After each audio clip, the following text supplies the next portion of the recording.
A polícia de novo, hein? A polícia, né, civil do estado de São Paulo abriu um inquérito nesta quinta-feira para apurar possíveis desvios de materiais esportivos no Corinthians no CT Joaquim Grava, tá? O pedido da investigação partiu do Ministério Público, né, por intermédio aí do promotor Cássio Roberto Concerino, que está apurando, né, outras irregularidades no clube paulista, tá? O caso será investigado pela Delegacia de Repreensão aos Delitos de Intolerância Esportiva, tá? DRAD, né? E vinculado ao Departamento de Homicídios de Proteção à Pessoa, o DHPP, né, da Polícia Civil de São Paulo, tá certo? Meus amigos, isso a gente já vem falando há um bom tempo, né? O Corinthians, na verdade, abriu uma investigação interna, tá? E suspeita-se que, inclusive, né, pessoas dentro do clube ali, pessoas importantes possam estar envolvidas, né? Claro que não vamos citar o nome de ninguém, porque, né, a polícia vai investigar o caso agora, mas poderemos ter mais escândalos, né, daqui para frente no Corinthians com desvios de materiais de uniformes, tá? No Corinthians, né? O mau uso do uniforme corintiano, na verdade, que é o desvio, tá? Desde o ano passado já vem, né, ocorrendo esse tipo de situação dentro do clube e agora a polícia foi acionada e a polícia vai usar muito as informações que foram apuradas dentro do clube, tá? Então, meu amigo, pode esperar que vai vir bomba aí, tá? E agora a polícia envolvida, teremos mais, né, provavelmente e infelizmente, mais escândalos no Esporte Clube Corinthians Paulista. Deixa o like, comente aqui embaixo e me fala o que você pensa disso. Olha só, Fabinho Soldado terá um novo aumento no Esporte Clube Corinthians Paulista, hein? Ele que já é um dos executivos mais caros, né, do futebol brasileiro, mais bem pagos do futebol brasileiro, vai receber um aumento se continuar no cargo a partir de dezembro de 2025. Tá agora, dezembro, né? Já estamos entrando aí em novembro, né? Enfim, só ele terminar esse ano aí, empregado no Corinthians que ele vai receber esse aumento, tá? A diretoria corintiana não gostou né, dos trâmites que foram feitos em relação ao salário do Fabinho Soldado. No último mês do Augusto Melo no cargo, né, de presidente do Corinthians, ele aumentou o salário do Fabinho Soldado de 250 mil para 375 mil reais, tá? E se não bastasse, ele ainda colocou essa cláusula que dá o direito a mais um aumento a Fabinho Soldado, que se permanecer no clube a partir de dezembro, vai receber 430 mil reais. Essa informação é do Jorge Nicola, tá? Informação que foi divulgada hoje e a gente, né, apura também, né, essa mesma informação, consegue confirmar essa mesma informação, enfim, e passa para vocês aí, né, o que acontece em relação a Fabinho Soldado. A pressão continua, como eu falei, não vai ser demitido antes do final do ano e existe a possibilidade de permanecer no Corinthians em 2026, caso o Corinthians conquiste a Copa do Brasil, tá? Eu quero a sua opinião, se você acha que vale, né, 430 mil por mês, o Fabinho Soldado estar recebendo isso no Corinthians, se você é a favor da permanência dele na temporada 2026 ou a favor da saída dele, porque no Corinthians existe essa pressão, existe essa polêmica e não há nada definido ainda, tá?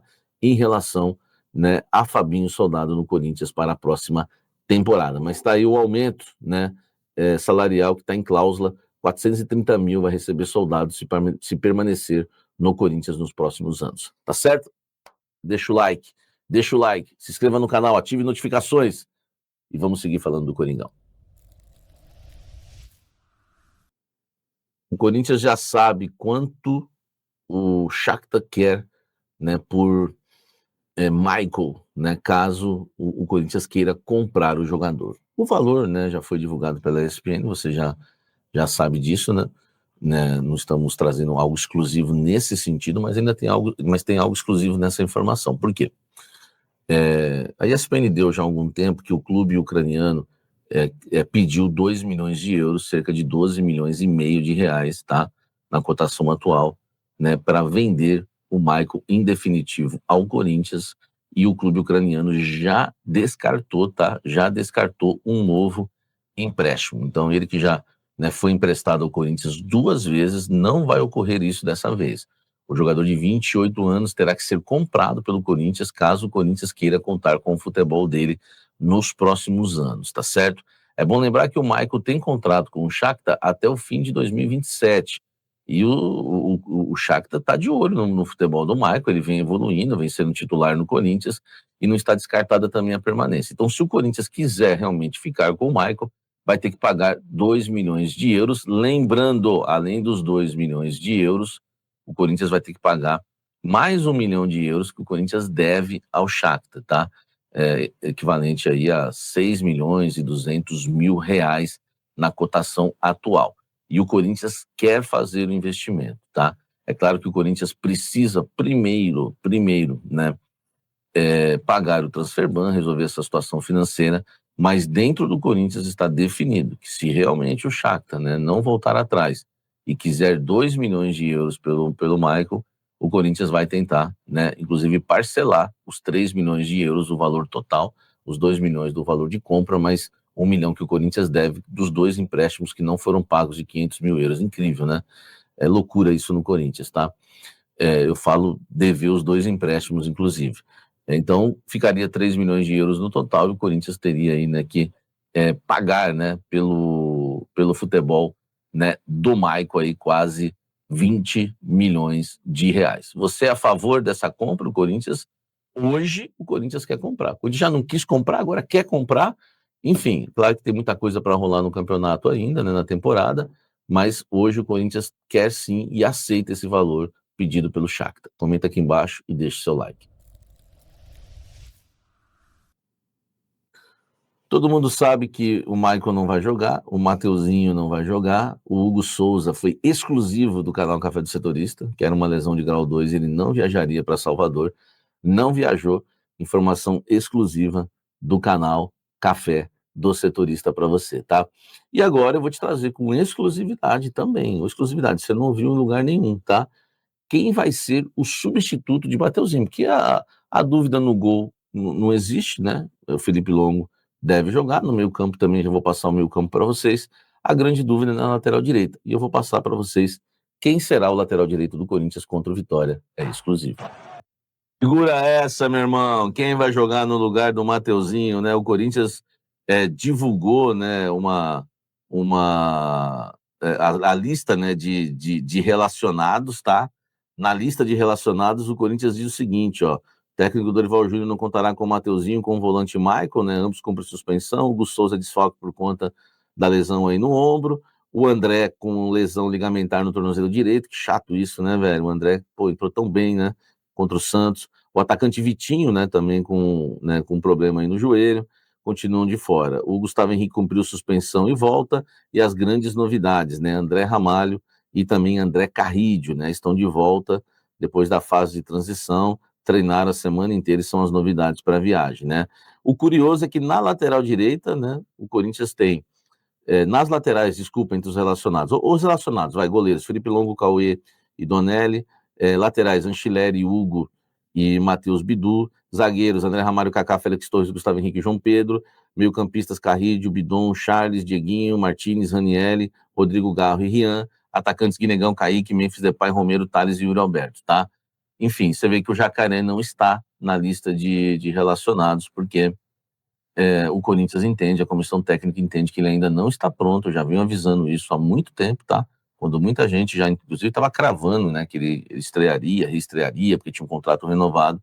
Eu falei que era um jogador que o Dorival está tendo toda a paciência, né, que chegou com deficiência técnicas ao profissional, e o Dorival, que gosta de trabalhar com os jovens, está aperfeiçoando o garoto, vem trabalhando há muito tempo, né, em cima aí né, em relação ao Jacaré, para que ele venha, né, evoluir cada vez mais, tá? E aí, eu fiz todo esse mistério, tô parecendo um João Kleber para dizer que o lateral direito do Corinthians contra o Vitória será José Martins, tá? Ele é o escolhido porque o técnico Dorival Júnior não tem, né, nenhum jogador ali, né, para o setor. Por isso que eu acredito que o Corinthians vai jogar com 3 zagueiros, tá? Porque ficaria Choca, Ramalho e Gustavo Henrique na zaga, Raniel e Bidon de volantes, o Martins na ala direita, o Bidu na ala esquerda, o Garro armando as jogadas e o Memphis Depay, né? O Memphis Depay junto com o Yuri Alberto no ataque. O Guinegão fica como opção no banco de reservas, tá? Caso o Carrídio, né, inicie a partida como titular, por exemplo, aí alguém teria que sair da zaga, né, para entrar, o Ranieri seria deslocado para a zaga e o Carrillo ia para o meio campo, mas eu não acredito nisso, acredito nessa escalação. Mas a informação do Martínez é apuração, não é o que eu acho não, tá? Informação importante aí, José Martínez será o lateral direito do Corinthians na partida contra o Vitória, 16 horas.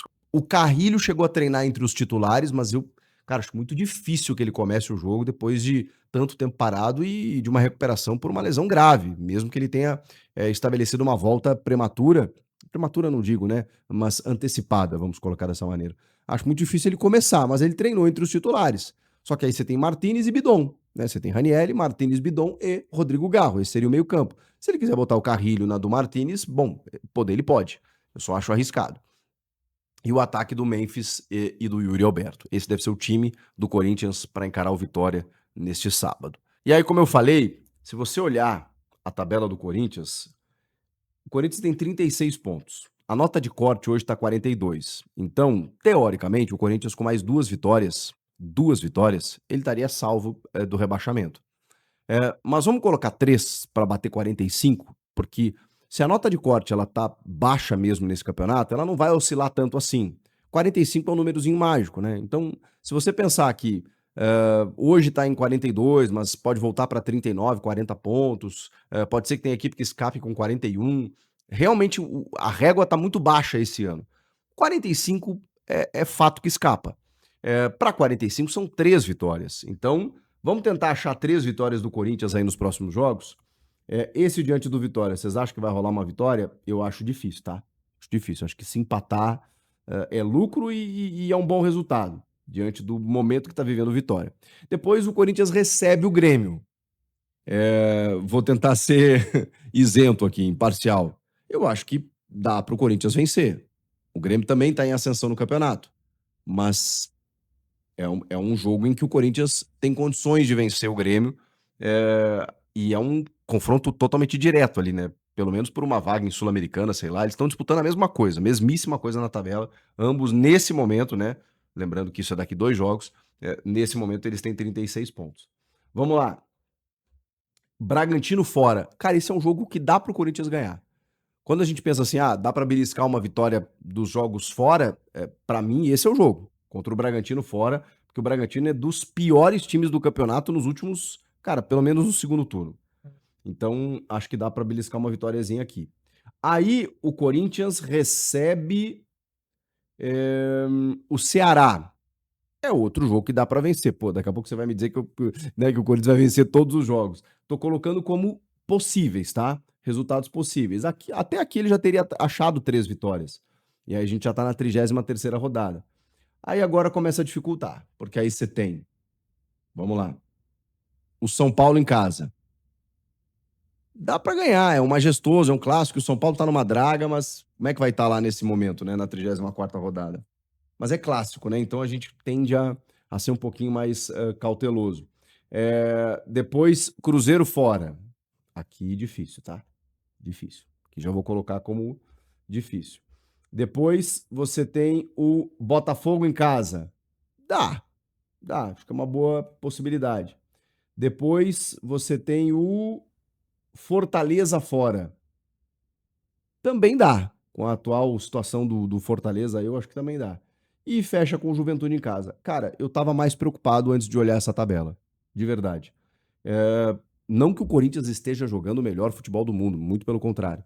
Mas, em comparação com outros adversários que estão ali naquela zona intermediária, né, entre o Z4 e uma zona de Sul-Americana, o Corinthians tem uma tabela interessante. Não vou dizer que é fácil, porque nenhum jogo é, mas é interessante. Com equipes que não estão vivendo um bom momento e que o Corinthians possa conseguir beliscar suas vitóriazinhas, né, mesmo sem jogar tão bem, porque os adversários realmente estão fazendo campanhas ruins. Então é o que eu digo. Questão de rebaixamento, mesmo que o Corinthians ainda nesse momento não tenha atingido a pontuação necessária, esquece. Não tem como a gente falar sobre isso nesse momento. Então é isso, pessoal. Se vocês gostaram, deixa o like, comenta, compartilha. E amanhã decisão.